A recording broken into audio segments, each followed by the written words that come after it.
And they're off. Good start out wide. Imperatrice hits the ground running and looks for the early advantage. On Time Girl is in the top flight. She's now moved into second.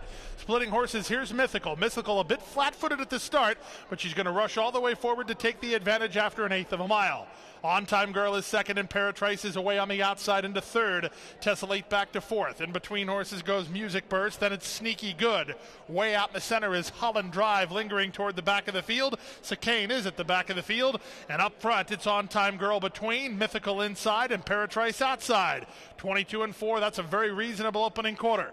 Castellano has Tessellate fourth at the inside. Now, On Time Girl got shuffled back. Irad Ortiz Jr. tightened up for racing room on race favorite On Time Girl. She's back to fifth now. Getting started on her outside is Holland Drive, and here's Imperatrice to take the lead. 5/16 away, Imperatrice is in front.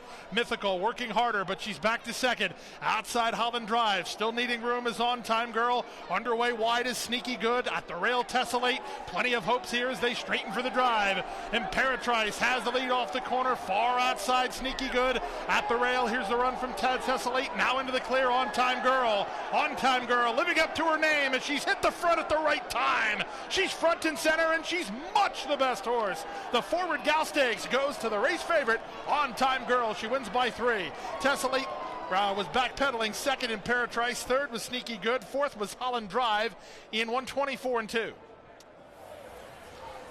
Don't look at the working, just look at the results. She didn't want to go in, but she came home okay, and she looks pretty useful. On Time Girl. She was on time at the finish wire. Not a good trip for her either. She was kind of part of the pace early between horses, got shuffled back going into the far turn. Very uncomfortable for a filly like this. Yet she re-rallied between horses. You can see her splitting right here.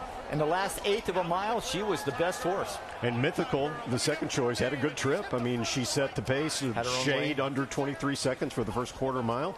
And she just backed up and was badly beaten, very similar to the race that she ran in the Spinaway Stakes as a 2-year-old when she was beaten by 16 lengths. So no real excuse at all for Mythical. She just threw in a big clunker. Yeah, Imperatrice, she got a stalking trip on the outside, made the lead, just couldn't hold it, as her form suggests. Holland Drive made a little bit of a run, but just wasn't quite good Sorry, enough. Jerry. Yeah. I lost my $2. We got excited there for about a nanosecond with Holland Drive. But Irad Ortiz had a lot of horse underneath him with On Time Girl. So even money. She's hit the line hard.